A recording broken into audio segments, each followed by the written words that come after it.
Hi అండి. ఈరోజు నా మార్నింగ్ రొటీన్ మీతో షేర్ చేసుకుంటున్నాను. ఎర్లీ మార్నింగ్ 4:30 to 5 ఆ టైంలోనే లెగుస్తానండి. 5:30 to 6:30 నాకు యోగా క్లాస్ ఉంటుంది. ఈ లోపు పనులన్నీ కంప్లీట్ చేసుకోవాలన్నమాట.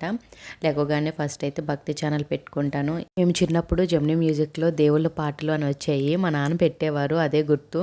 యూట్యూబ్లో కూడా పెడతానండి సాంగ్స్. భక్తి ఛానల్లో అయితే చిన్నుకి టైం చూడటం తెలుస్తుంది. టైం చూసుకుంటూ త్వరగా రెడీ అవుతాడు. అందుకని ఎక్కువగా భక్తి ఛానలే పెడతాను ఎర్లీ మార్నింగ్. ఆద్యకు కొంచెం కోల్డ్ ఉంది, అందుకు తులసి ఆకులు వేసి వాటిని మరిగించేసి కొన్ని వాటర్ అయితే ఇస్తున్నాను. ఆద్య తాగింది, చిన్నుని తాగమంటే వద్దన్నాడు. నేను కొంచెం హనీ యాడ్ చేసుకుని అయితే తాగాను. నెక్స్ట్ టిఫిన్లోకి పల్లీలు ఇవన్నీ వేయించి పక్కన పెట్టుకున్నాను.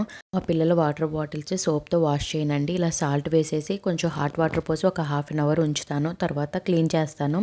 లోపల ఎటువంటి సోప్తో కూడా క్లీన్ చేయను అనమాట. నైటే ఇడ్లీ బ్యాటర్ ప్రిపేర్ చేసి పెట్టుకున్నానండి, మార్నింగ్ టిఫిన్కి హడావిడి ఉండకుండా ఉంటుందని. ఆద్య వాళ్ళకి థర్స్డే టు సండే హాలిడేస్ వచ్చాయి కదా, ఈరోజు కృష్ణాష్టమి సెలబ్రేషన్స్ చేస్తున్నాము. గెటప్ వేసి తీసుకురమ్మన్నారండి. ఇంకా ఆద్యకి ఇలా ఫ్రాక్ మీదే ఓనీ ఉంటే దాన్ని ఇలా సెట్ చేశాను. మళ్ళీ లంగా జాకెట్ వేసుకుంటే అసలే వర్షం కదండి బయట, తను ఇంకా చిరాకు చేసుకుంటుందని ఇలా సింపుల్గా రెడీ చేశాను. వారు స్కూల్కి వెళ్ళిపోయిన తర్వాత నేను కూడా టిఫిన్ చేసి నా రొటీన్ పూజ అయితే కంప్లీట్ చేసుకున్నాను. నా వీడియో ఎలా ఉందో కామెంట్ చేయండి. Thanks for watching. Please subscribe.